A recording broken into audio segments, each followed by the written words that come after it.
Summers in the Middle East get so hot that they change the landscape dramatically and make entire cities resurface from the past. That's what happened in 2018 when the city built by a mysterious empire on the Tigris River was finally released from its water trap. Archaeologists rushed to the location as they didn't want to miss a rare chance to excavate the site and learn more about the history of the place. They believe they've found the Bronze Age city Zakiku, founded over 3,000 years ago and fully submerged in the 1980s when a dam was built in its place.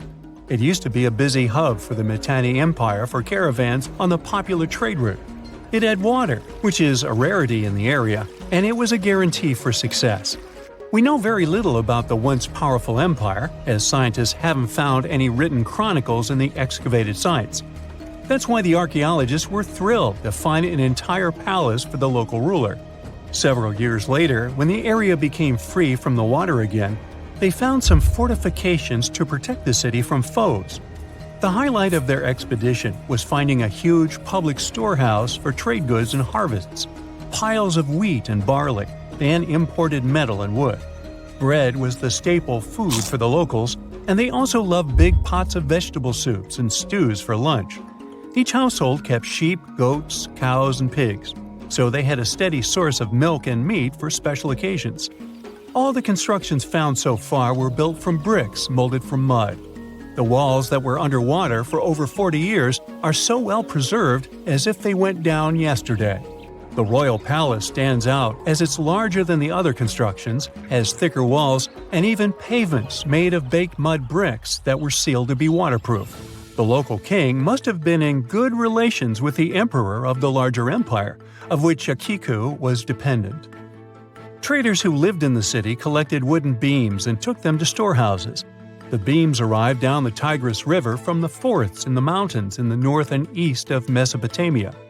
Merchants came here to sell their goods and then crossed the Tigris on their way to the borderlands. Zakiku was thriving as a center of commerce for about 6 centuries until it was hit by a massive earthquake in 1350.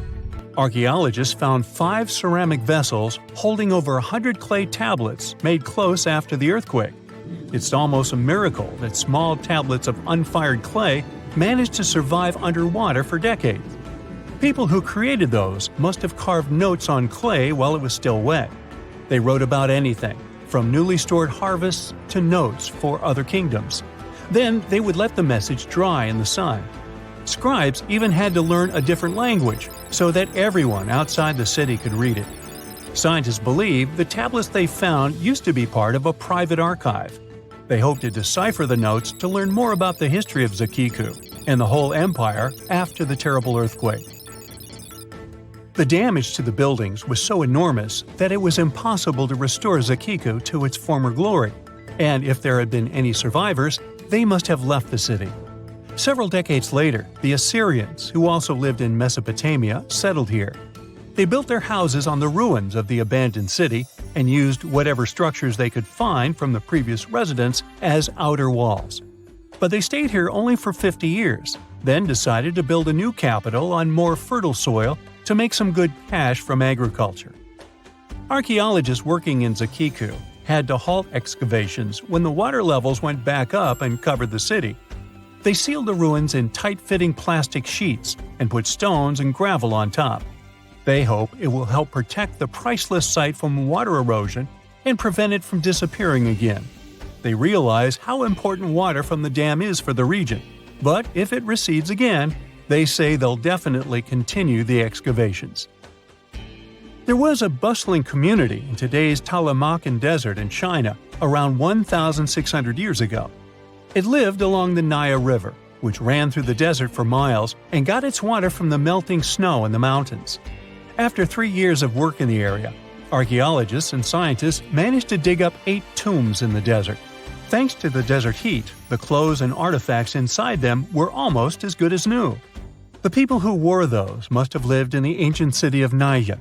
Naya used to be part of a prosperous kingdom at the heart of the Silk Road trading route and had a population of over 3,000 people. Then, desert sands went rogue and swallowed the city whole. Archaeologists only found the ruins of Nija in the early 20th century. Scientists from different countries have tried to solve its mysteries. It looks like the tombs discovered at the end of the 20th century belonged to the wealthy. There were some expensive items inside: a quiver and bow, metal arrowheads, gold earrings, and a glass bead necklace, a lacquer box with a comb, makeup, and a sewing kit in one of the tombs. There was also some silk of top quality, and even the bright colors like green and yellow haven't faded on it. The fabric also had Chinese characters with quotes from historical books, which helped scientists identify the period in which it was made. Archaeologists later found a large dwelling site and the clearing of 3 ruined buildings. It will probably take many more years to understand why the city had fallen and what happened to its people. Saudi and French archaeologists teamed up near Riyadh, the Saudi Arabian capital, and stumbled upon an ancient settlement dating back 8,000 years.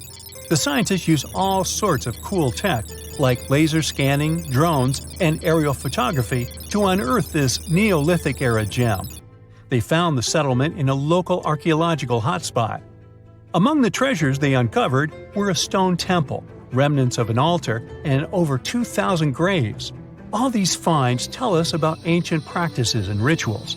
The team also found the foundations of 4 massive buildings, corner towers, and open-air courtyards, all with underground reservoirs to store water for agricultural use. There was also a smart irrigation system with canals and cisterns, which let the city thrive in one of the driest deserts in the world. Rock drawings etched into the nearby mountain depicted the daily life of the locals. The excavations have been going on in the area for over 40 years, and scientists still keep finding new artifacts to answer more of their questions. Fishers have stumbled upon ancient bones, tools, and artifacts that are 9,000 years old on the North Sea floor. British and Dutch archaeologists and paleontologists rushed to see the finds as they were hoping it could be evidence of the submerged Doggerland. And they weren't disappointed. There were even perfect sets of footprints left by Mesolithic people who lived here. 12,000 years ago, during the last major ice age, the British Isles weren't islands at all. There was a landmass made of many hills, marshlands, and dense forests that connected them to the European continent. That landmass was Doggerland, where a prehistoric hunter-gatherer society lived and thrived. But then, the sea level started going up at the speed of 3 to 6 feet a century as glaciers were slowly but surely melting. The locals had to move to areas that today belong to England and the Netherlands. Experts decided to learn more about the history of Doggerland, using data from oil companies working in the North Sea. So far, they've created digital models of what the area of 18,000 square miles might have looked like before it vanished beneath the waves. They still need to analyze samples of ancient insects and plants and the DNA of animals to get a full picture. What is a boat doing in the middle of a desert? You would expect to find a seagoing vessel closer to shore. This is the question archaeologists have been asking for decades. In 1988, there was a storm near one of the most important archaeological sites in ancient Egypt. A wooden structure emerged from the sand. It was hollowed out by termites. Scientists were determined to solve its mystery. In 2000, they began excavating the site near Abydos, Abydos. An American team of experts soon discovered a boat that was 70 feet long, and it wasn't alone. In total, there were 14 boats neatly resting next to each other. It was impossible to completely dig out the boats because of their poor condition. Luckily, the wood was preserved enough to get a sample. Analyses revealed that the boats were around 5,000 years old, the oldest fleet in human history to this date. The time of their construction predates the pyramids at Giza by half a millennium. Each ship of the fleet rested in a vault that matched its dimensions. The room was roughly a third of the size of a tennis court. It had mud brick walls that featured more than 120 drawings of boats.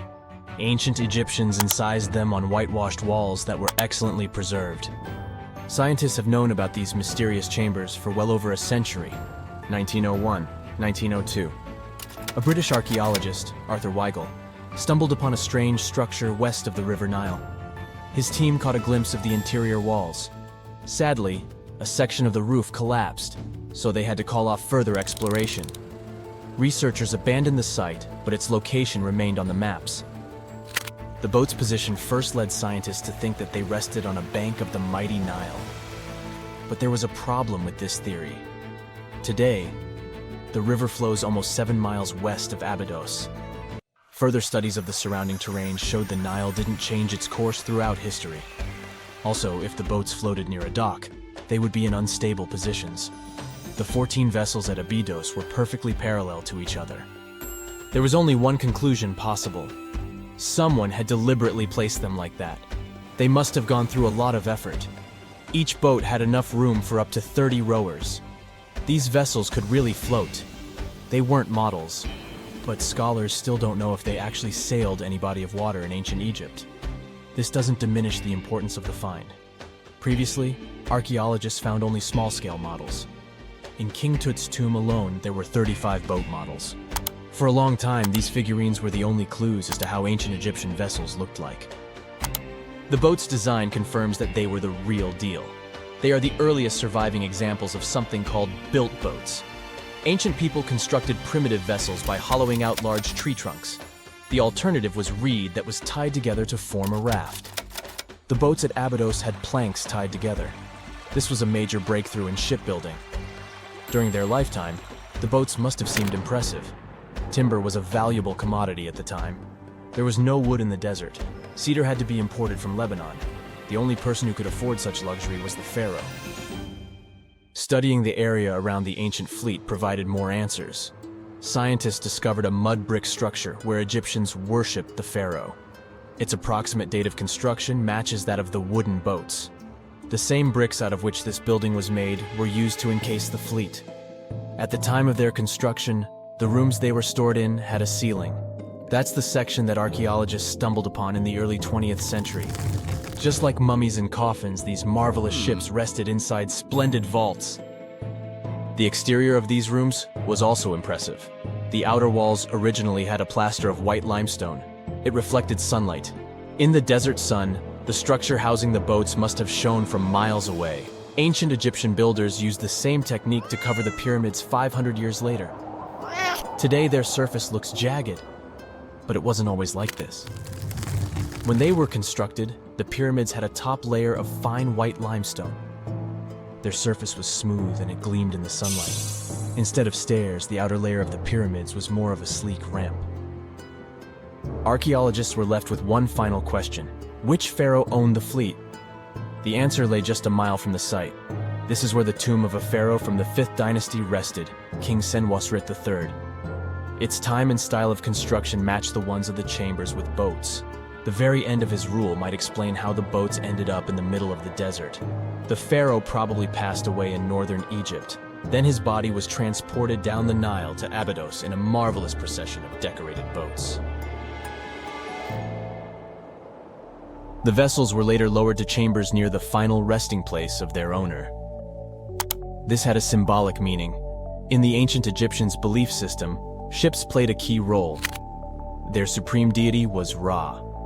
He traveled through the sky during the day in the form of the sun. At nighttime, he sailed through the netherworld in a solar boat. The pharaoh identified himself with Ra. That's why he needed boats in the afterlife. That was the only way to regenerate himself. Just as the sun rises every day above the horizon. This belief existed for thousands of years. The more famous Pharaoh Khufu also had a ship. Scientists found it in 1954 next to his pyramid at Giza. It is some 4 centuries younger than the fleet at Abydos, but Khufu's ship was almost 2 times longer. The Great Pyramid of Giza and King Tut's tomb are some of the most famous archaeological finds in Egypt. But there are many more secrets hiding beneath the endless sands of the Sahara Desert. Recently, 2020, archaeologists found a lost city there. They have labeled it as the most important discovery since King Tut's tomb, 1922. The city of Aten is some 3,000 years old. Historians hope it will give them a unique insight into the everyday life of ancient Egyptians. The famous archaeologist and Egyptologist Zahi Hawass proclaimed the site a lost golden city. Aten sits some 300 miles south of Egypt's capital, Cairo. It is close to the famous Valley of the Kings. Archaeologists first found sections of mud brick walls that spread out in all directions. They discovered complete rooms with tools of everyday life inside. The research team unearthed a bakery, a residential neighborhood, and an administrative district. They all date back to the time when the Egyptian civilization was the wealthiest in its long history. They were also the first to make objects from iron. In 1911, scientists found a set of iron beads near a village in Lower Egypt, El Girza.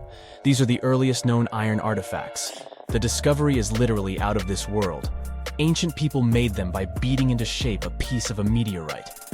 The 9 beads were once part of an ornate necklace. They are now blackened and corroded, which is perfectly normal for a piece of jewelry that is over 5,000 years old. They consist of an iron-nickel alloy. Researchers were impressed by the skill of ancient jewelers who processed the beads. Their craftsmanship is more impressive when you think that they didn't know the stellar origins of the material. The Great Pyramid of Giza also has a remarkable feature. An international research group investigated the electromagnetic response of the structure to radio waves. They found that the pyramid has the ability to concentrate electromagnetic energy inside it. This occurred inside its chambers as well as under the pyramid's base. It contains an underground, unfinished chamber. It seems that the electromagnetic response is connected with the properties of limestone, the Great Pyramid's main building material. The research results might have a practical application. The way solar cells and nanosensors function could be improved by this remarkable find. A ship filled with gold and other treasures worth over $13 million was found in the middle of the Namibian desert after almost 500 years. The worker who found it was actually looking for diamonds, but ended up with something way more valuable for history. There were some blocks of copper, some wood, pipes, and elephant tusks. The miners called for an archaeologist, who soon realized it wasn't a disturbed beach like they thought, but a shipwreck. All evidence showed that it was a Portuguese trading vessel, Bom Jesus, that went missing in the 16th century. Experts believe it was a special kind of ship that was bigger, stronger, and better than older ships from Portugal and Spain. These ships were built to take Portuguese explorers on long trips to distant places like India, China, and Japan, and come back with tons of cargo. The Bom Jesus was likely carrying treasures from Lisbon, Portugal, to Western India. But it looks like on its way around the southern tip of Africa, near Namibia, a big storm pushed the ship too close to the shore. The ship hit a rock, tipped over, and broke apart, sinking into the ocean. Archaeologists found treasure from the captain's chest under the water, which probably fell out when the ship's wooden hull broke. They also found pieces of the ship scattered along the shore, likely from the violent storm and later by construction in the area. The storm must have been very fierce, but they didn't find many bones, which means most of the crew may have survived or were lost at sea. The ship was split into 3 sections and incredibly well preserved, thanks to the thick layers of sand that covered it and prevented rot. Archaeologists who studied the wreck discovered over 40 tons of cargo. There were cannons, swords, blocks of metal like lead and tin, fabrics, and tools that sailors used to navigate the stars while traveling across the ocean. The most exciting discovery was 1,845 copper ingots, weighing as much as 16 to 17 tons altogether. Those copper ingots, or pieces of pure metal, are still in great condition because the hull of the ship and layers of sand protected them from ocean water. The scientists even managed to read the trademarks on them on site, and learned they were made by a super wealthy German trading company. There were also more than 2,000 shiny gold and silver coins from different countries, and 105 enormous elephant tusks weighing about 2 tons. The tusks were likely supposed to become luxury items, like jewelry or carvings at the destination. Archaeologists took some DNA samples from the tusks and found that they came from West African forests and savanna elephants. Researchers were lucky that the ship was found in a restricted diamond mining area. No scavengers were able to get their hands on the treasures. The Bom Jesus remains the oldest and most valuable shipwreck that was ever discovered off the western coast of sub-Saharan Africa. Another shipwreck recently found by accident was buried under a 10-foot tall sand dune near the Caspian Sea. Some people call it the world's largest lake, and it has water levels that rise and fall over time because of the changes in weather patterns. These changes can move sand and uncover things like this shipwreck and other treasures along the coast. As the dunes slowly disappeared, the ship started to show. Before digging it out, scientists worried that waves from the sea might damage the wreck. To protect it, they built a wall using thousands of sandbags to keep the waves away. When the ship was uncovered, they discovered it was a 3-masted, 92-foot-long merchant ship with a strong double hull. Wood samples showed the ship was built in the 18th to 19th century using trees like Scots pine, spruce, and larch from the Volga River area or the Caucasus.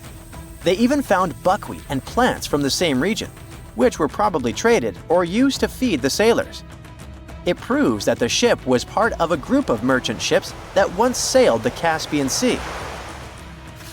An amateur fisherman who was 20 feet under the sea off the coast of Turkey noticed some huge metal remains.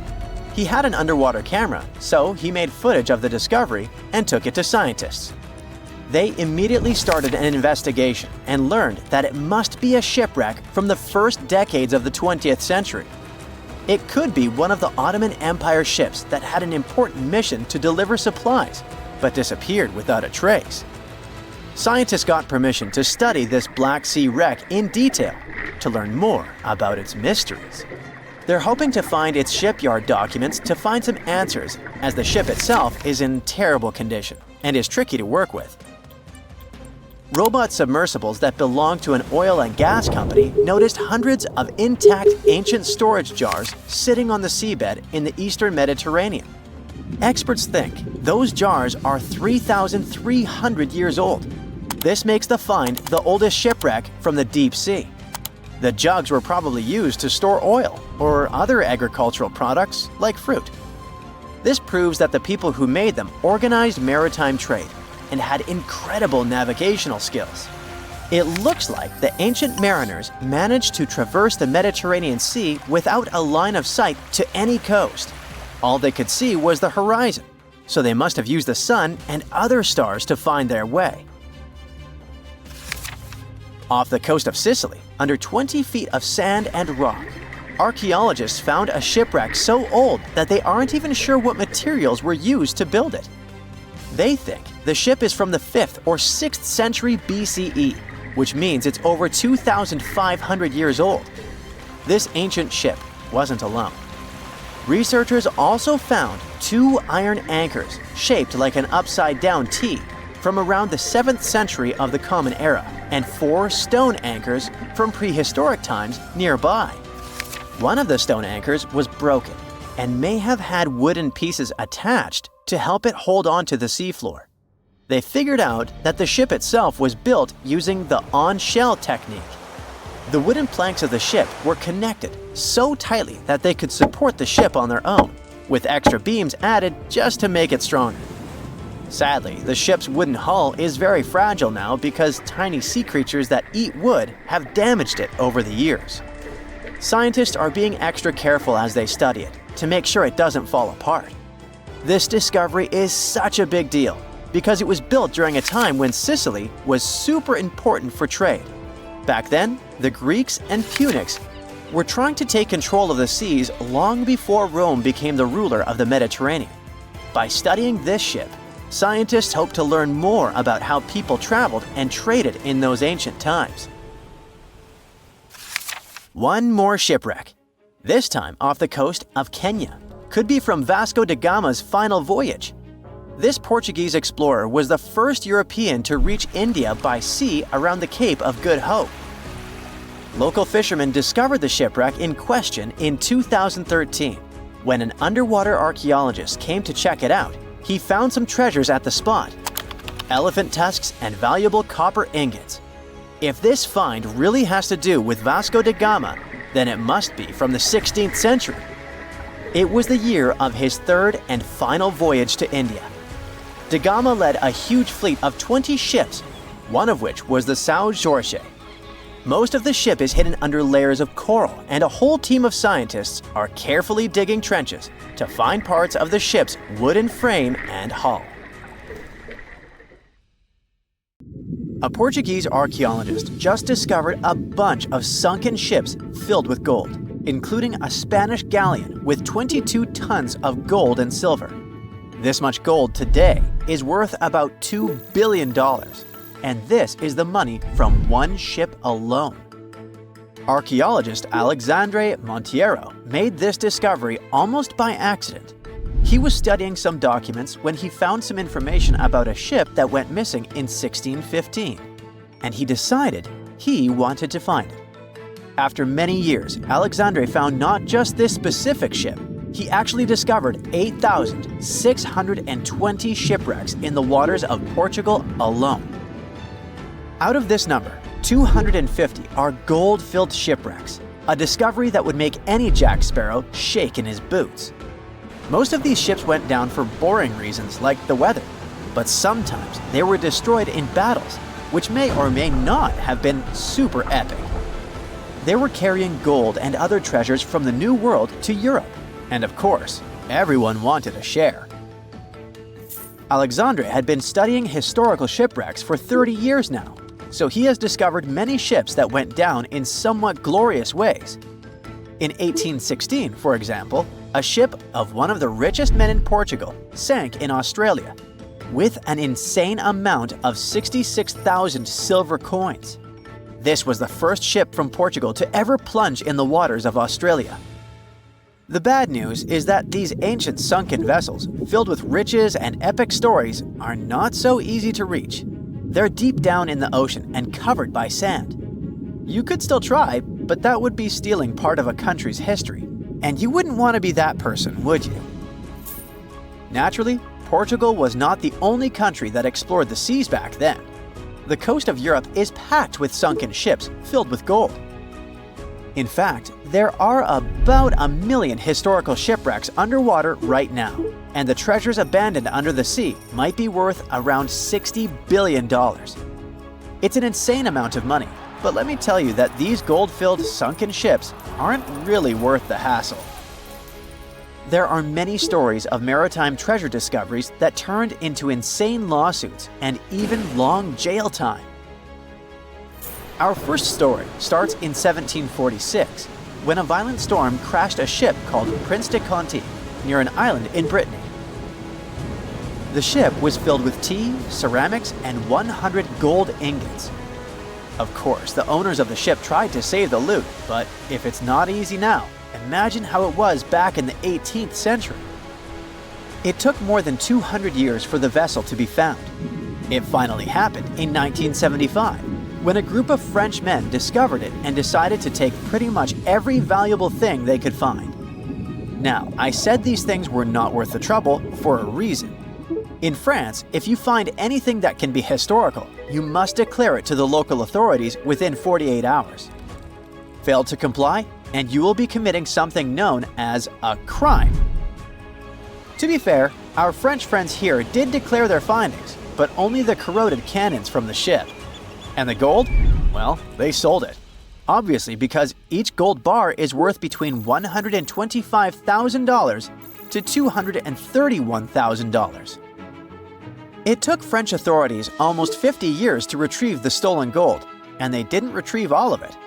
Part of it was bought by an elderly couple living in Florida, and the crime is so serious they were charged for connection with money laundering, organized crime, and the trafficking of cultural goods. The poachers also sold some gold ingots to the British Museum collection. Now, let's go back to the 1850s, when a steamer called SS Central America traveled from Panama to California and back again. This was during the California Gold Rush, a time when 300,000 people moved to California to dig for gold. Because the travel route was not easy breezy, people needed to carry their gold around on big ships.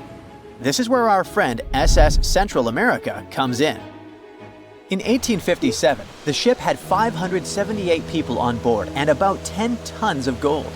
Very few survived, and around $100 to $150 million in gold went down with the ship. All of this explains why in 1988, a group of investors from Columbus decided to finance a research project to find this ship. The research was led by a guy named Tommy Thompson, Tommy was really crazy about the idea of finding this sunken ship filled with gold. It took him years to find the exact location of the SS Central America, especially because the ship was 7,500 feet beneath the surface of the Atlantic Ocean, and retrieving it required a lot of fancy tech. A group of 161 investors paid for his adventure, but it goes without saying that they were not doing this out of love from their hearts. They invested $12.5 million in this project because they were expecting to earn at least 10 times more. But since life is not all sunshine and rainbows, 39 insurance companies sued the research team as soon as they retrieved the gold. Back when the ship was up and running, these companies insured the cargo of the SS Central America, and when the cargo was finally retrieved, more than 100 years later, they wanted to be compensated. They said it was not their job to retrieve it, but that doesn't mean they abandoned it. This crazy talk didn't stick, and 92% of the gold was given to the research team. The plot thickened when the investors were scammed by none other than Tommy Thompson, who fled with $4.16 million. He also had 500 gold coins, but he's not telling a soul where they are. Nonsense like this is the reason why most countries have rules to protect cultural properties. And yes, sometimes shipwrecks can be a cultural property. Obviously, there are many maritime treasure discoveries that happen without breaking any laws. The SS City of Cairo, for example, was a steamship that submerged in 1929 with 2,000 boxes of silver coins weighing 122 tons. A company called Deep Ocean Search retrieved the coins from a depth of 17,000 feet, which is 4,500 feet lower than the Titanic. 34 million pounds went to the UK Treasury, and the Deep Ocean Search also got a share.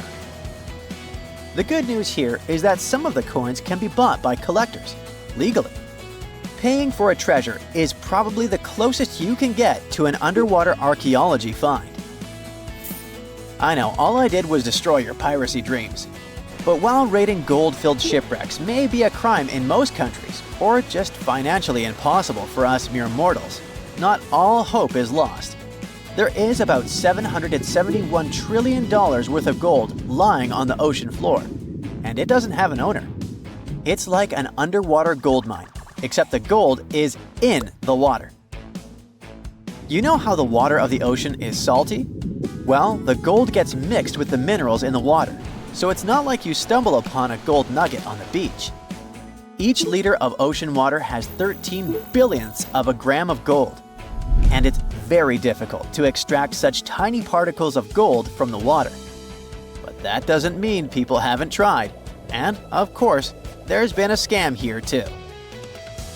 In the 1890s, a guy claimed he had invented a thing that would suck gold from the seawater.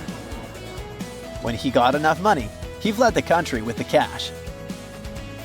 If you really want to get some gold, you could try to extract it from the Earth's core, which has 1.6 quadrillion tons of gold. There's 16 times more gold in the Earth's core than what humans have mined in the whole of history. No hoax involved here, because nobody has dared to go down there yet. With archaeologists discovering gold-filled sunken ships out and about, maybe we can make our own maritime treasure discoveries, or at least save enough money to buy some silver coins. We're in the Caribbean, and these are the Taino people. Scientists have long believed that they were the first inhabitants of the Greater Antilles, and those people were roaming the Isles long before Columbus discovered this place. However, a recent discovery showed that there were some other peoples living there. These guys are called the Archaic people, and they are now known for being good at using stone tools. They've used a whole bunch of polished tools, such as hammers, axes, and whatsoever. We still haven't found out how they managed to invent and produce all those tools without special equipment. Scientists are now looking for a sort of necropolis, or a similar archaeological site, to find out more about these people. Another curious settlement was found a couple of years ago, not far away from Florida. This one is pre-Columbian too, but it seems that the dwellers there were more into fashion than crafting using stone tools. The scientists discovered a complex of 37 oyster shell rings. There were many households with these rings, and the locals would produce beads from the shells of marine creatures. By the way, long ago, beads weren't intended only for fashion, but they were also an important social instrument. People would sew them on their clothes to manifest their power or wealth. Sometimes archaeologists manage to discover whole cities. This is exactly what Eleni Korka, an archaeologist from Greece, did. She found the lost city of Tania back in 2018. It wasn't a lucky coincidence. The whole search took as much as 34 years. By the way, Tania was even considered a mythical city. The city of Tania was a Trojan-founded city, and the ancient texts claimed it was incredibly wealthy. Well, seems like the texts were true. The archaeologists found around 200 coins on the site. Some jewelry was found there too. For instance, there was an iron ring with a seal. They also found a gold coin that was supposedly used to pay for a journey to the afterlife. Yeah, back then, people believed that it existed, and they needed to pay for a ticket to get there. The discovered clay, stones, and marble floors help us imagine what their dwellings looked like. And the archaeologists also found some vases there. One of the earliest examples of human-made art is located in the cave of Altamira in northern Spain. The paintings in a Paleolithic cave are so special because they're not monochrome, but have several colors combined. Still, these earliest masterpieces were hidden for a long time. They were only discovered in 1868, and today, this cave is a UNESCO World Heritage Site. Despite how old these paintings are, they're well preserved because they've been well isolated for all this time. Since the gallery was located deep in a cave, it was almost impossible for external climatic influences to ruin these prehistoric masterpieces. We are now in England, 2009. Meet Terry Herbert, a member of the Blockwitch Research and Metal Detecting Club. One day, he was casually inspecting plowed farmland in Staffordshire with a metal detector. I guess he must have wanted to find something special, but I bet he didn't expect to find what he actually stumbled upon. He discovered something that scientists later called the largest hoard of Anglo-Saxon gold and silver metalwork ever found. There's a list of items discovered, but if I start reading it to you, it's going to take me a really long time. To make a long story short, the archaeologists found 11 pounds of gold, 3 pounds of silver, and about 3,500 pieces of jewelry. No wonder this discovery is called the Staffordshire Hoard. The Birmingham Museum and the Art Gallery and Potteries Museum chipped in and bought the entire collection for over £3 million. Messages in a bottle are a famous cultural phenomenon we often see in movies, but it turns out this method of preserving letters is quite efficient. This is proven by the Dead Sea Scrolls. Back in the 1940s, Bedouin shepherds discovered 7 scrolls contained in clay jars in a cave. These scrolls were determined to be around 2,000 years old, but these manuscripts were only the beginning of a number of great discoveries. The Bedouins sold these manuscripts, but people continued finding more. The last discovery took place in 2021, and who knows, maybe there's more to find. Another piece of art recently found in a cave was a painted shell. This fossil was discovered in northern Italy, and scientists believe such fossils were collected by Neanderthals. This find is curious for a reason. Neanderthals are believed to have been quite primitive, but this shell proves the opposite. Back in 2004, Robert Muckle, an archaeology professor, heard about a peculiar site hidden in the forest of the North Shore Mountains of British Columbia. Robert knew that a few old cans and a saw blade had been found there. This place was believed to be a sort of logging camp, but a thorough excavation that took 14 years to complete revealed something different. Turns out, it wasn't a logging camp, but a long-lost Japanese settlement. The archaeologists found around 1,000 items, such as white and blue rice bowls, teapots, pocket watches, sake bottles, and buttons. The ceramics weren't that well preserved, so they only discovered hundreds of fragments.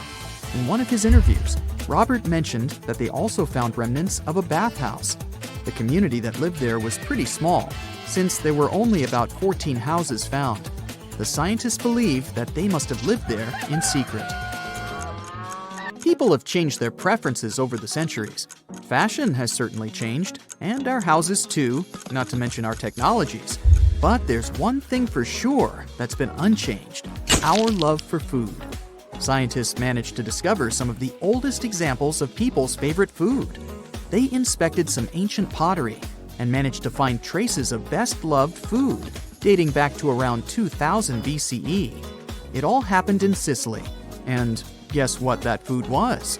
No, it wasn't pizza or pasta, but olive oil. And there's more. Researchers from Egypt discovered some lumpy substance in some ancient pottery, which turned out to be cheese. It dates back to the 13th century BCE. I guess it didn't smell nice, since that cheese is estimated to be over 3,000 years old and was bacteria-ridden. Cool fact here, this cheese must have been quite exquisite. After studying it, scientists came to the conclusion that it was cooked with a variety of milks. They claim ancient people used a mixture of cow's milk and sheep or goat's milk. You probably thought, hey, you mentioned olive oil and cheese, but what about bread? Sure, bread is inseparable from almost any culture, and different people have had their own type of bread. And there's scientific proof that bread was one of the first dishes people learned how to cook. A group of archaeologists found some bread that was over 14,000 years old. 14,400 years old to be precise. What's weird is that people back then weren't familiar with agriculture. They were hunters. And technically, this old bread predates the age of agriculture by 4,000 years. Yeah, there's still much to learn about the ancient world. Here comes not the sun, and the Beatles song, but here comes the bonus fact. And right, it's about the Beatles. Yeah, I know, they're not exactly new. The band was formed in 1960. But not all of our facts have to be thousands of years old to be cool. Back in 1966, the Beatles did a live performance of their song Paperback Writer on the TV program Top of the Pops. The BBC somehow didn't record the performance, and all the fans were sure it was lost. Nope. Turns out that David Chandler, a fan of the Beatles, recorded the show with his personal camera. It was long forgotten and stored in the attic for many years. The recording was rediscovered in 2019. I guess that's a pretty cool find.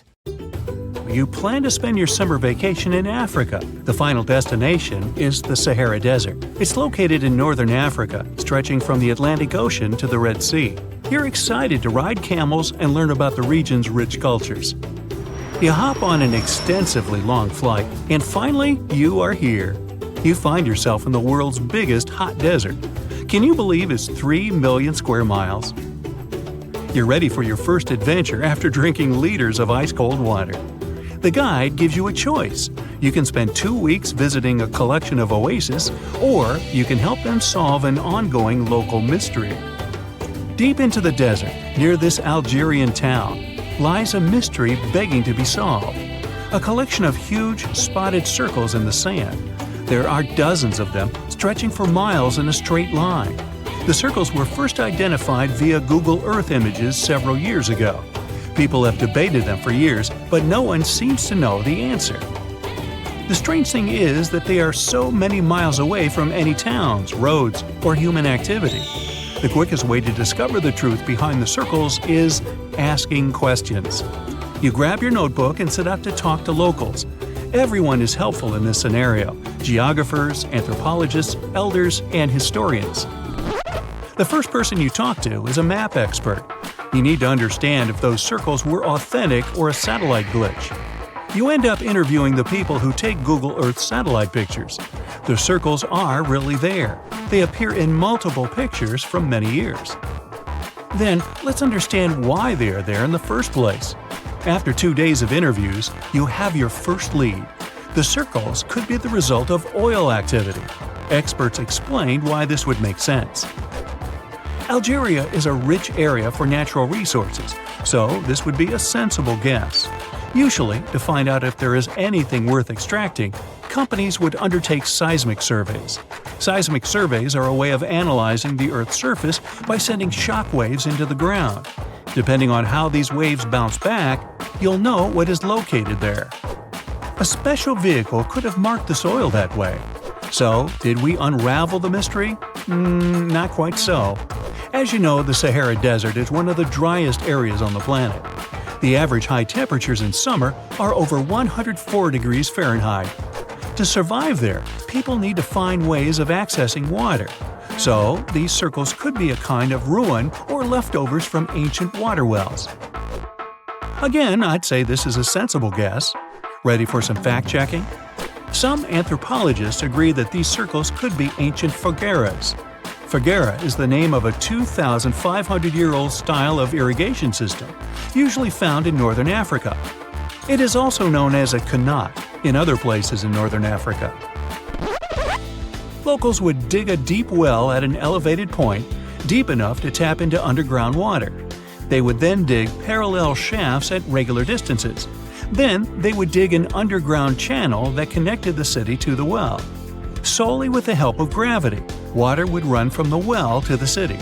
This traditional technology provided water for crops, livestock, and humans. Now, let's say these wells made human-made oases possible. Even the closest municipality name was an indication that this could be true. The name Fogueret Essaouira is actually named after Fogueras, these ancient wells. Now, this lead was proving to be very accurate. You decide to travel over there to see for yourself. You take a local bus, sit back, and enjoy the ride. The landscape in northern Algeria is filled with ancient-looking towns. You even see ruins of wells along the way, on the outskirts of smaller cities. Opening Google satellite images, you can see the qanat's markings on the ground, a series of holes running down several miles. But as soon as you arrive, you find out you were wrong. Dale Lightfoot, one of the world's leading experts on qanats, said that the circles were definitely not qanats. Even the satellite images confirm this difference. Uh-oh, we were so close. Apparently, qanats or fogueras would not run down a straight line. They wouldn't be shaped like circles. Another clue that this wasn't the case was that there were no towns at the end. The circles were really far away from any human activity, and qanats were explicitly built to provide water for human settlements. Well, it sure was a good try. You almost gave up on this mystery when you decided to take one more field trip. It was days of preparation, pick up cars, food, equipment, all so that the mystery of the Sahara Circles could be unraveled. On the first day, you drove over 99 miles into the desert. You were always curious to see what this part of the world looked like. Over there, you see nothing but mustard yellow dunes. The night sky is pretty decent though. You can see the entire Milky Way with your own eyes. You set up camp and sleep under a canopy of stars. The next day, tension grows. There's no cell reception. Oh dear. But thankfully, you added the coordinates of the circles to your Google map. And surprise, the offline mode works out there. You follow the coordinates, but it leads you astray. You start to get nervous, thinking this was all in vain. But you and the team get into the car and drive a few more miles past the coordinates on your phone. After a very bumpy ride, you can't believe your eyes. There it is, an enormous crater dug on the sand, surrounded by 12 smaller holes. From up high, it looks like a clock, without the pointers, of course. On the ground, they're very faint. So faint, you almost missed them. Searching the area, you notice all the holes had something similar, metal wires, thin wires that you can pull from the ground. They're buried deep, so you start digging. An object starts to reveal itself. Uh-oh, it looks like old dynamite. This certainly surprises you. Better stop digging to avoid any accidents. At the end of the survey, you feel satisfied, but still curious. What could all this dynamite mean? And who put it there? What comes next is the turning point of your adventure. Walking back to the car, you see something shining on the ground. You approach the item with curiosity. It's round and rusty and looks like a sardine can? What's that doing here? Could this give you more clues about the circle's mystery? Just in case, you pick it up and put it in the car. Back in the city, the puzzle pieces start to reveal the story behind the Sahara Circles.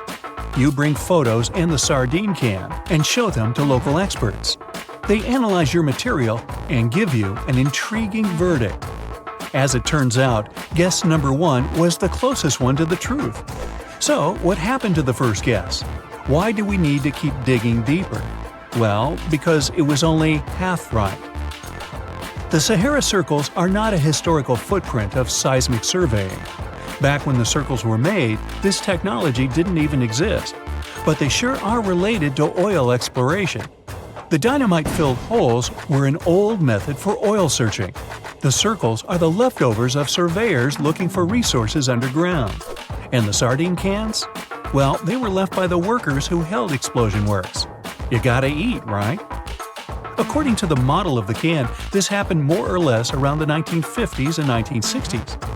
So these circles aren't even that ancient. More like modern ones, if you ask me. Well. Hope you are glad you tagged along and helped unravel this mystery. See you in the next mystery-solving adventure. The most exciting accidental discovery I've made in my life was a $10 bill in my old winter jacket. Some folks are luckier though, as they find underground cities from centuries ago or make inventions that turn them into millionaires. Velcro was invented after a routine walk in the woods. Kellogg's cornflakes were inspired by a chipped tooth. And Play-Doh saved a business empire from falling by chance. Back in 1998, electrical engineer John Williams found something that looked like an electrical plug sticking out of the ground. He started digging and noticed that it was stuck in a small rock. He found it in a rural location in North America, far from civilization, industrial complexes, airports, factories, and electronic plants. This piece of electronics embedded into a solid granite stone got the nickname Enigmalith and a price tag of $500,000. Some scientists are sure it's a big hoax and not a souvenir left by some visitors from space, as Williams claims. But the finder of the rock wanted to prove that it was a real piece of ancient technology, some sort of an electrical connector. If it's not a hoax, then this little find could be proof that humans, or some other civilization from the past, were way more advanced than we ever thought. They must have managed to invent a way to transmit electricity long before humans in the 19th century. He offered scientists to take a look at this find and establish what it really is without breaking the rock open, but there were no takers. Williams consulted an engineer and a geologist, and both confirmed there were no traces of glue on the electronic component. It hasn't been welded either, so it must be as old as the rock, which is around 100,000 years old, according to geological analysis. Dr. John Kellogg had a philosophy of biological living with regular exercise, massage, plenty of water, zero bad habits, caffeine, and no meat. At the end of the 19th century, he looked over a health institute in Michigan. He once whipped up a mix of flour, oats, and cornmeal. He thought that by baking whole grains at high temps, they'd be easier on the stomach and healthier overall. He baked the mix twice and first made cookies, but a patient chipped a tooth on that version. Then he decided to break it into small pieces. It's hard to pinpoint exactly how Kellogg cornflakes came to be, with so many versions of the story floating around. Kellogg's wife, Ella, and his brother Will both claimed they played a role in creating the flakes, along with several other family members and sanitarium staff. The company lore says that it all went down one night in 1898, when some wheat-based cereal dough was left out too long, fermenting in the process. When rolled out thin, the slightly moldy dough turned into these perfect large thin flakes that got all crispy and yummy in the oven. Over the next few years, Will Kellogg kept tweaking the recipe and realized that corn, not wheat, made even crunchier, tastier flakes. His brand, Kellogg's Corn Flakes, has grown into a multi-billion-dollar company. Swiss engineer George de Mestral once went for a walk with his dog and came back with a concept that would later go to space. Once they got back from the woods, de Mestral noticed that his pants and his dog's fur were covered in the tiny barbs of the cocklebur plant. He examined the burrs under the microscope and noticed that they were shaped like tiny hooks that stuck to loops on clothes and fur. He decided to recreate that natural tech to design an extra strong fastener, one with many practical uses. He was testing different materials for his invention for so many years and finally settled on nylon. He also needed to design a special type of loom that could weave the fibers in the right size, shape, and density. It took de Mestral a total of 14 years until he introduced the world to Velcro, which means velvet and hook in French. De Mestral was hoping his invention would replace the zipper on clothes, but the fashion world found Velcro cheap-looking and unattractive. But NASA didn't think so, and used Velcro for astronaut spacesuits and helmets in the 1960s. Now, Velcro is used everywhere, from footwear to toys to airline seat cushions. Before the middle of the 20th century, most homes were heated with coal. It left soot throughout the house, which was especially visible on wallpapers. Kutal Products was the largest company that sold wallpaper cleaner, but in the 50s, more and more people switched to gas, oil, and electricity, and the sooty buildup problem was mostly solved. The owner of Kutal Products was trying to save his business. Meanwhile, his sister-in-law read that wallpaper cleaner could be used to make holiday decorations. She worked as a nursery school teacher, and modeling clay was pretty hard for her students to handle, so she decided to test this material for molding into different shapes, and it works out just fine. She told her relatives about the discovery and suggested a name for it: Play-Doh. The Kutal company was about to go bankrupt, so it was a great alternative for a new business. Soon enough, Macy's and Marshall Field got interested in the new toy and started selling it. Play-Doh was originally only in one color, white, but soon expanded to red, blue, and yellow. They also made several changes to the original recipe, but the mixture is still mostly the same as when it was used to clean wallpapers. An urban legend says that if you take all the Play-Doh compound ever made and put it through their Fun Factory playset, you'll get a snake that will wrap around the planet 300 times.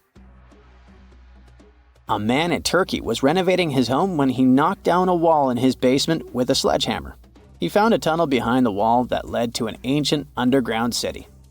The tunnel led to more tunnels and then halls and chambers. It turned out to be a whole underground complex with 18 stories and without a single inhabitant, abandoned a long time ago.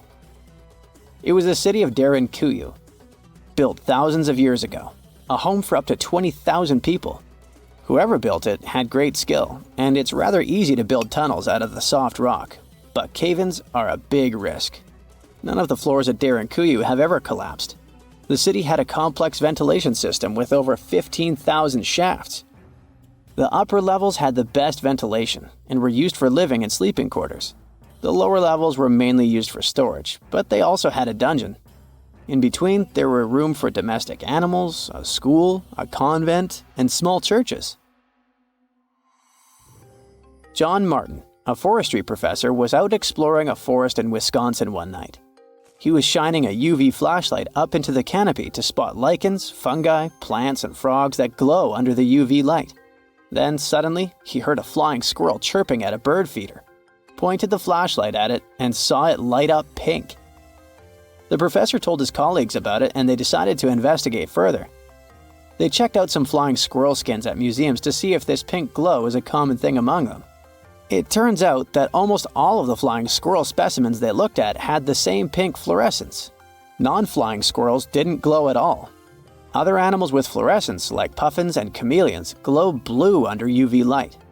The only other mammals with fluorescent fur are around 20 species of opossum. They live in different ecosystems and have different diets. The only thing they have in common with flying squirrels is that they're all active at night. And regular squirrels prefer sunlight. There's enough ultraviolet light in low-light conditions, and nocturnal animals need UV vision. So the pink glow might have to do with nighttime perception and navigation, especially in cold and snowy conditions. Or it could be a way for male flying squirrels to attract prospective mates. It could be a sort of mimicry. Now, history isn't just carved in stone, but these drawings on 11,000-year-old rocks might be warning us about a freaky future. Both the Mayans and the people at Göbekli Tepe made big predictions about humanity's future. What's eerie is that despite being hundreds of miles and years apart, they used similar symbols. Now, let's get one thing straight. Ancient civilizations often depicted their deities as humanoids. You'll find humanoid representations of celestial beings in ancient Egypt, but also in pre-Columbian societies from the Americas. For example, Aztecs had an important deity they called Quetzalcoatl. He was related to the wind, Venus, and the sun. In some ancient Aztec art, he's depicted carrying a tiny handbag.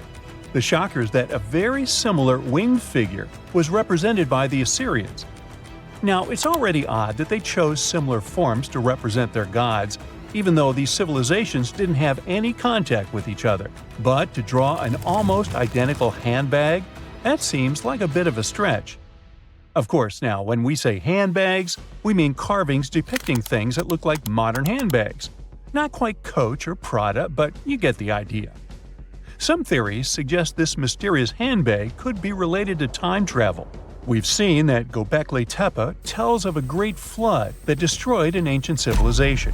But during that civilization's time, they raised cattle and grew food. They knew how to handle seeds and grow crops. According to one theory, this stylish accessory could have been used for carrying seeds. Since Göbekli Tepe is believed to be near where Noah's Ark might have been found, the people of the area could have gathered seeds to plant in the New World after the Great Flood. Strange? Definitely. But so is everything we've been talking about, so let's roll with it. Another theory on the meaning of the handbag has a much more straightforward approach. In multiple ancient cultures, the circle was used to represent spirituality and non-materiality, but the square was often associated with concepts of the earth and materiality. So, what we modern humans understand as a handbag might be an image that symbolizes the reunification of the earth and sky, of the material and non-material elements of existence. Not a bad theory, I would say. But then, who am I? Some researchers, like Graham Hancock, are not convinced with these previous explanations. For him, Göbekli Tepe is all about little gray people and their contacts with ancient earthling civilizations. You see, right in the middle of this ancient site, there's a special pillar called Pillar 43, or Enclosure D. At first glance, it looks like an astronomical calendar. You see the scorpion? That's the Scorpion constellation. And that ball in the center? It's all about the sun's alignment. We know ancient societies like the Maya or Incas were stellar astronomers. So what's the big deal here? Turns out the folks at Göbekli Tepe were talking about a massive natural disaster that wiped out all forms of life before their time. When astronomers recreated the angles and positions from Pillar 43, it showed an astrological setup from over 13,000 years ago. The stone also depicted a tragic event, a mix of a flood and a meteor shower. The headless man? That's humanity's tragic end. And the snake from the ground? Giant waves washing over the earth. And it's not just one stone telling the tale. Pillar 56 shows more of the Younger Dryas event, or as it's called, the terror from the sky. You see animals fleeing and waves crashing as the meteor shower hits. But wait, while Pillar 43 gives us the exact date of the last disaster, Pillar 18 in Enclosure D gives us the date of the next possible wipeout. The art depicted in this pillar zooms in on the constellation of Aquarius. Now, you might have seen the movie The Age of Aquarius or heard some woo-woo theories about how we're entering this phase right now. You see what I'm driving at? Göbekli Tepe might be giving us the date of the next disaster so that we have time to prep for it. These images could be a survival guide for humanity. Or not. Now, this would be bananas if it weren't for one piece of evidence. Let's check the facts. The Encke comet, discovered in 1786, used to be part of a megacomet, 100 miles wide, made of ice, metal, and rock. It broke up and formed a debris field. Now, instead of one huge comet, we've got millions of smaller ones. When the Earth passed through that debris, the folks at Göbekli Tepe saw a firestorm of comets, all coming from the Aquarius constellation, just like on Pillar 43. Now, here's the supposed scary part. We pass through that same debris field every year. If you're watching this in September, October, or November, we're flying through it right now. It could happen that these debris fall onto the surface of the Earth all over again, repeating history. But so far, that's just a theory. The mind-boggling question is, how did the people at Göbekli Tepe know about an event that happened before they were all born? In 2019, excavations kicked off at Karan Tepe, about 40 miles from Göbekli Tepe. But research suggests it might have been settled even earlier. Göbekli Tepe seems to have been a place of worship or an observatory. but Karahan Tepe shows signs of a structured society. Excavations at Karahan Tepe reveal artifacts like intricate carvings, tools, and even possible remnants of buildings. This suggests that these people were not just hunters and gatherers, but had a structured society with spiritual or ceremonial practices. In 2020, researchers started unearthing several other settlements in the area, indicating that Göbekli Tepe was part of a huge metropolis. The whole site is known collectively as Tas Tepler. The thing is, the math around all this has scientists baffled. Around that time, Earth was just leaving its last ice age, and scientists used to think Stone Age civilizations were primitive. But evidence keeps showing up, proving that wasn't the case. For Göbekli Tepe to have existed with that level of tech 12,000 years ago, there must have been an even earlier civilization. That kind of tech doesn't just pop up out of nowhere. And hey, we've got plenty of other proof of advanced societies. Take the Mayans, for example. Recent discoveries have shown they were even more advanced than we previously thought. They built massive cities with roads up to 130 feet wide, painted white to guide travelers at night, a feat you'd expect in places like Portugal or England. These roads, sometimes elevated over swampy ground, formed a network of over 964 settlements, like a giant spider web. A bunch of scientists turned their eyes on this theory, but it could be the connecting point of everything we've been speculating about in this video. After all, the people from the sky could have come down and told the people from Göbekli Tepe about the destruction of a more ancient civilization than theirs. Or not. Remember, don't give up your critical thinking just because you see something on the internet. Anyway, Göbekli Tepe raises suspicions just as Stonehenge and the Great Pyramids of Egypt. When we mix little green aliens into the equation, it explains one way that surreal engineering feats were possible in these sites.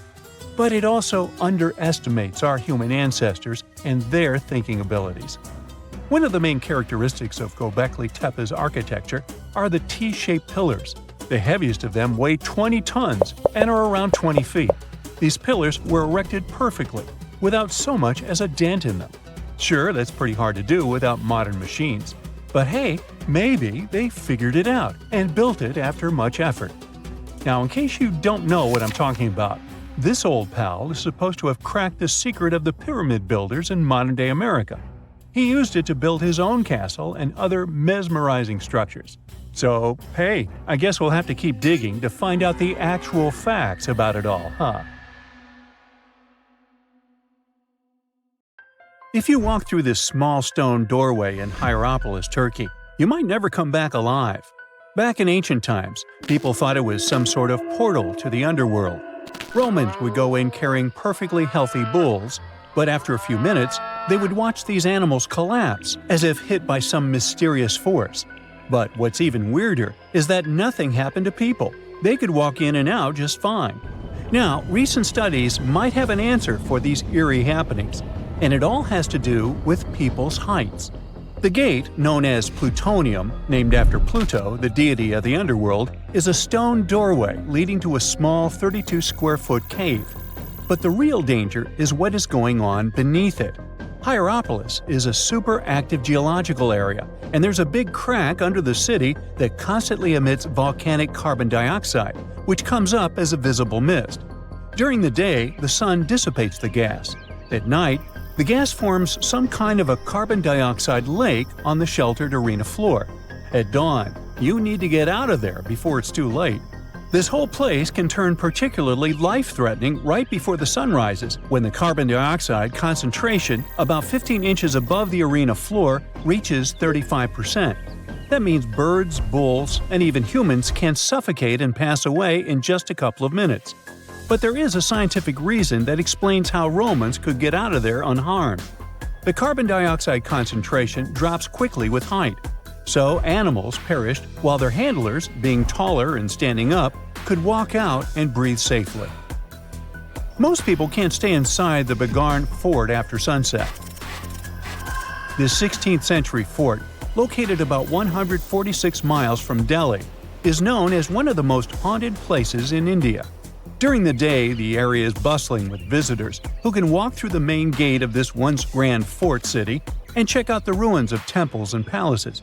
But they will also see this big sign at the gate that dramatically warns everybody that all access is strictly forbidden after dark. That's probably because at night, according to locals, women can be heard screaming and crying in that place, along with the sounds of bangles breaking and strange music. Others have reported seeing shadowy figures and flashing lights among the ruins, or even smelling a strange perfume floating around. Yawata no Yabushirasu is one of Japan's most restricted forests, located in Ichikawa. The forest itself is a small area, covering just a little more than 40 square yards, and it is mostly a thick patch of mosu bamboo. Its location next to a parking lot and modern buildings makes it seem less intimidating, but don't be mistaken by its appearance. Since at least the 19th century, people have said that anyone who enters this forest is bound to disappear and never be seen again. So, as soon as you arrive, a sign near the forest tells you about its history and the curse believed to be linked to it. Some rumors suggest the creepy presence of an ancient samurai lord walking around. Other legends say that the forest hides a bottomless pit filled with poisonous gas. Whether these stories are true or not, today the area is enclosed by stone walls, and entry is still strictly prohibited. In a valley called the Dark Entry Forest in Connecticut, you will find Dudleytown, but you definitely shouldn't go inside. Not only has the land been private property since the 1920s, but it is also known as one of the spookiest places on Earth. This place was first settled in the early 1740s, and many of the original settlers were from the Dudley family. That's why it's called Dudleytown. There's a local rumor that the town's founders were descended from Edmund Dudley, an English nobleman who lost his life for treason. The legend says this curse followed the Dudley family all the way across the Atlantic to America, and their misfortune is said to be responsible for crop failures, mental problems, and several tragic incidents in the village. Again, it is all just rumors, since historians haven't found any real evidence to support these claims. Still, the pitch-black surroundings and the eerie Blair Witch Project vibe going on in that place fueled ghost stories in the 1980s. This led to many cases of vandalism in the following decade, and because of that, the landowners closed the area to the public. This old abandoned building used to be the fancy palace of King Farouk's family, who was the penultimate king of Egypt back in 1936. After his family members passed away, the palace was turned into a morgue. Locals say that today, the whole place is super creepy and off-limits. Some people have reported seeing light bulbs flicker and shadows move around, making strange noises. Once, a group of kids allegedly went inside and totally freaked out when they found all the doors had suddenly disappeared, leaving them in complete darkness. They had no choice but to start screaming for help. This Hawaiian island has been off-limits to people for over a century. It's called Ni'iau and is the smallest inhabited island in Hawaii, covering around 69.5 square miles. It has around 84 residents. The island doesn't have cell phone service, paved roads, or power lines, just solar panels for electricity. A single family has privately owned the island since 1864, when a Scottish farmer bought it for $10,000, which would be around $250,000 today. The island has stayed in the family, passing down to its descendants, the Robinsons. They have kept it private ever since, so access is highly restricted and basically by invitation only. The Erdstall tunnels are a network of about 2,000 mysterious underground passageways mainly found in Central Europe, especially in Austria and Bavaria. These tunnels are usually narrow and cramped, often just wide enough for one person to squeeze through at a time, and they are believed to date back to the Middle Ages, as far back as the 12th century. What's really puzzling about these tunnels is their purpose. Despite a lot of research, nobody really knows why they were built. There is a theory that they were used for storage, but since many of them are below the waterline and occasionally get filled with water, that doesn't seem very practical. These tunnels have very light, almost claustrophobic sections and sudden drops, which doesn't seem practical for other straightforward uses like escape routes, hiding places, or even spiritual purposes. To make things even more mysterious, there is a complete lack of artifacts, which makes it even harder for researchers to figure out what these tunnels were really for. Since 2019, adventurous people can get arrested if they try to climb this rock. Uluru, also known as Ayers Rock, has been off-limits because it is now considered a sacred site for local communities. But the fact that it is also extremely dangerous probably played a big role in the decision to close it off to visitors. This rock is 1,142 feet high, which is about the height of an 80-story building. The climb to the summit can be very slippery, and high temperatures, which can hit 116 degrees Fahrenheit in the summer, have led to people passing away from dehydration and heat-related issues. Something even creepier happens at the top of the rock right after storms. When it rains, small tadpole-like crustaceans called shield shrimp hatch in temporary waterholes and rock pools on top of Uluru. These extraterrestrial-looking creatures are about 3 inches long, and they spread their super-resilient eggs everywhere. When enough summer rain comes, they hatch and go wild, feeding on microorganisms and bacteria in the water. How these strange creatures end up in the fleeting pools on top of Uluru is still unclear, but the most likely explanation is that their eggs might travel there with the wind. AI can drive a car, design trendy clothes, give you emotional support, and it looks like it can also help us find answers to centuries-long mysteries.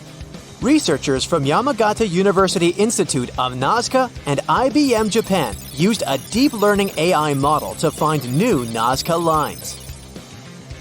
Those are distinct white lines on a rusty red background that you can see from a plane while flying over the deserts of southern Peru. Scientists have tried to decipher the meaning of the Nazca lines ever since they were first discovered in the 1920s. There are straight lines, rectangles, triangles, and swirls. There are also some giant drawings. You can see a monkey, a whale, a condor, a hummingbird. The 4 recently discovered geoglyphs, which is the scientific word for those drawings, show a humanoid-like figure holding a club, a fish, a bird, and a pair of legs. What is the hidden symbolism of all that? And why did the Nazca people decide to draw a humanoid in the desert? And did they even know who humanoids were? Let's dig into history to find some answers.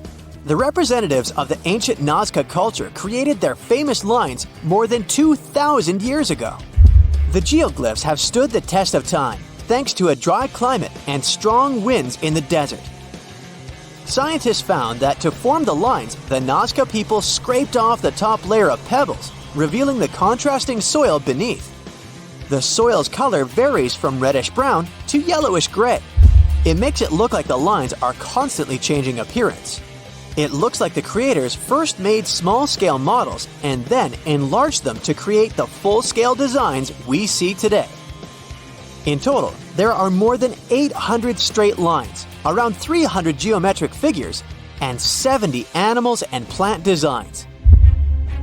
You can find the first mention of the lines in the 16th century Chronicle of Peru, where they were first described as trail markers in the desert. Since you can't really study the lines and their symbolism from the ground, those geoglyphs only became world famous only in the 1930s. It was the start of the era of commercial planes, so more and more people could witness the lines from their window seats and spread the word. During his research a decade later, Professor Paul Kossak noticed that one of the lines aligned with the setting sun on the day after the winter solstice, which is the shortest day of the year. He supposed that the lines had some astronomical significance. German researcher Maria Reiche, who got the nickname the Lady of the Lines, supported the theory that the geoglyphs served as a calendar and some sort of astronomical purposes. She spent 40 years studying the lines and literally swept them inch by inch. She also moved into a small house close to the lines to protect them from unwanted visitors. And that's how the Nazca Lines mystery was solved. Just kidding. In the 1970s, American researchers began to question astronomical theory. In a region like Nazca, one of the driest places on Earth with only around 20 minutes of rain per year, water is a real treasure. So the straight lines and trapezoids could have something to do with it. They could have been an ancient version of Google Maps, pointing at locations for rituals that the local people organized to get some water and help their crops grow. The images of animals in the Andes region are also related to water. Spiders are thought to be a sign of rain. Hummingbirds symbolize fertility, and monkeys living in the Amazon mean an abundance of water. That could explain the choice of symbols in the desert, but there's no strong proof to support this theory. So the work on explaining the meaning of those mysterious geoglyphs is going on. In the 21st century, the Nazca lines have become the research ground for archaeologists from Yamagata University.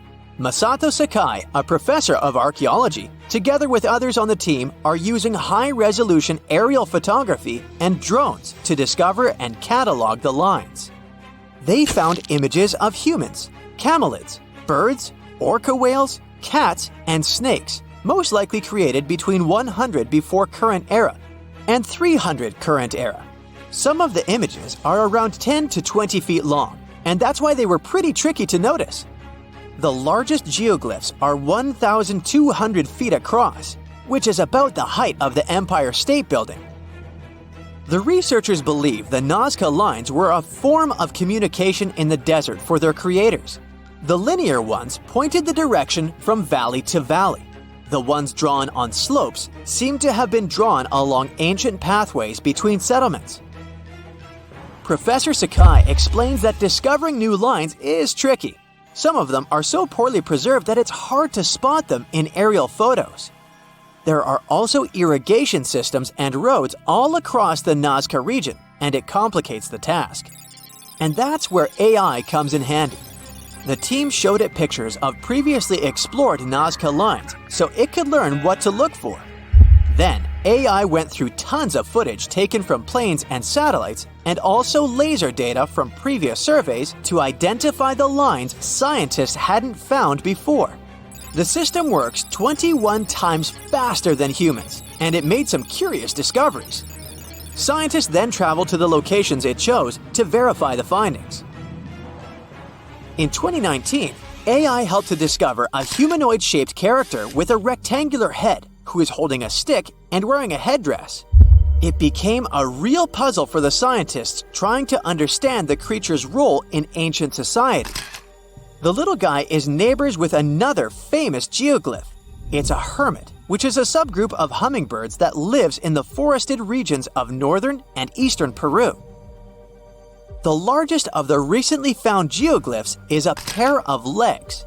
It's more than 250 feet across, about 4/5 as tall as Big Ben. Could be an homage to some ancient supermodel. The fish and the bird are around 4 times smaller. Why they are where they are is still a mystery. Listing new geoglyphs isn't the only way AI is helping scientists. It's doing a lot of good for astronomy. It analyzes vast amounts of astronomical data and uses its algorithms to identify patterns, classify celestial objects, and even predict new events.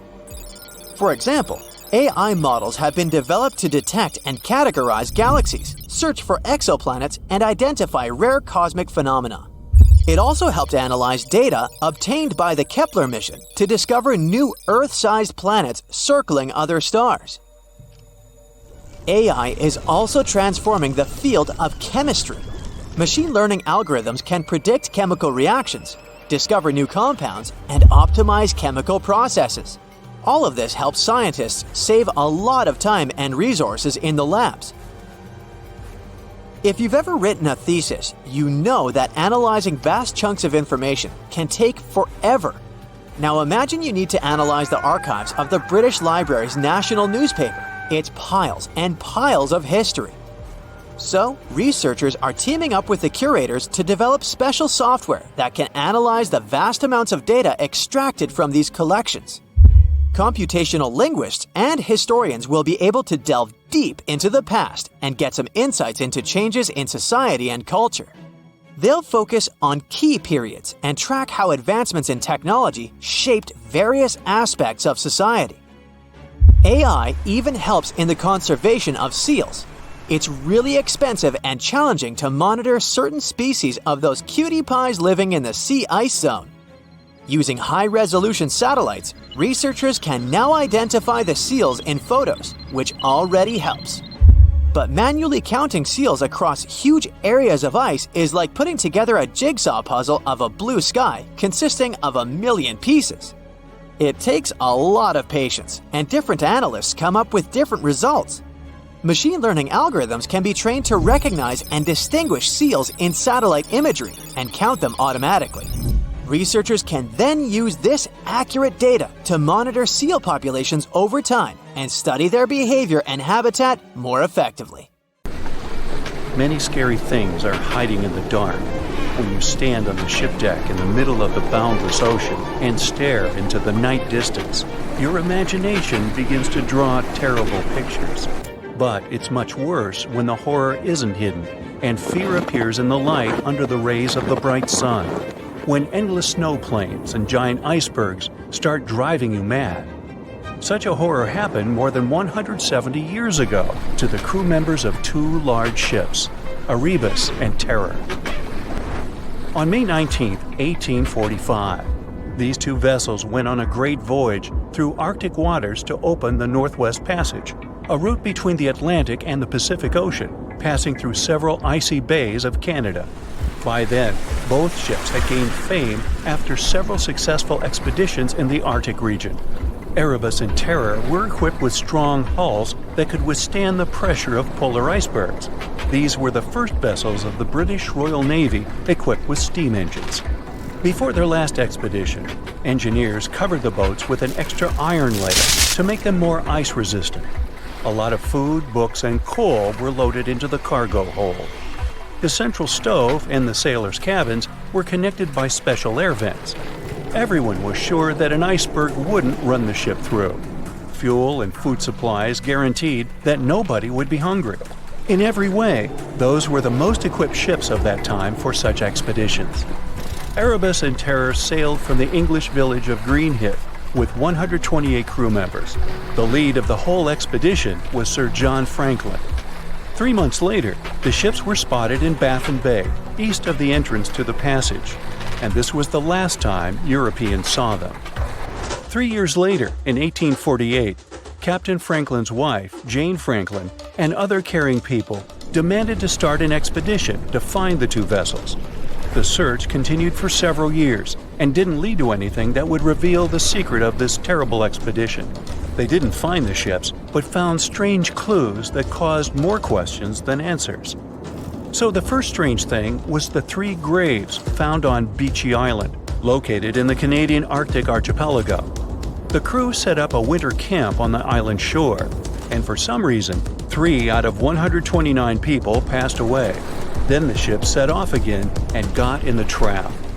Probably Erebus and Terror got stuck in the ice near King William Island. In the middle of a snowy plain, surrounded by cold winds and ice, the crew began to experience serious problems. According to one theory, canned food contained a lot of lead. The sailors could get poisoned by that. And another view says that they got severely sick. Apparently, when the food supplies ran out, the crews went on foot to look for help, but got lost among the snowy plains. Another strange thing was a note on the shore of King William Island in the pocket of one of the crew members. Even now, no one can understand the contents of this paper. The letter had weird words and incoherent sentences like, "All my art, Tom, for I don't think for," or "shall want some grog to wet our whistle." Many words were written backward, and some were smeared. Perhaps the note reveals a secret about the loss of the crew, but it's almost impossible to decipher it. Also, the search team found another note with more understandable records. One of them is dated May 1847. It said everything was fine and the expedition was going according to plan. Another record was made almost a year later, in April 1848. It said the ships got stuck in the ice and the crew left them. The sailors planned to go to the Back River, the Canadian River in the Northwest Territories. It was their last attempt to survive, which unfortunately ended up in failure. For more than 150 years, the fate of both ships remained a mystery. But then, in 2014, a search team found Erebus. The ship's wreckage was on the island a few feet from the water. 2 years later, another expedition discovered Terror on the seabed northwest of Erebus. However, these discoveries didn't help solve the mystery of the expedition, but added even more questions instead. Terror was located 60 miles south of the place where, according to the note, the ships were abandoned. Erebus was also in the wrong place. It's possible that the crew members left the vessel, wrote about it in a note, but then returned and sailed on. Another version says that the moving ice could move the boats. In any case, we won't know what happened to the expedition. Some associate this tragedy with mystical forces. You can see this version in TV series based on these tragic events. But most likely, the crew members found themselves in an ice trap they couldn't escape. Another famous case of the vanishing of sailors happened to the ship Mary Celeste. It was built in Canada in 1861 and named Amazon. It gained notoriety right from the very first voyages of the ship. The ship changed several captains and crashed into the rocks. The broken vessel was resold a few times before receiving repairs. After the upgrade, it got a new name, Mary Celeste, and a new captain, Benjamin Briggs. He was a brave, experienced sailor with a kind heart and high moral qualities. In November 1872, with 10 people on board, Mary Celeste sailed from New York to Italy with a valuable cargo on board. A few days later, another ship, Dei Gratia, followed it along the same route from the port in New York.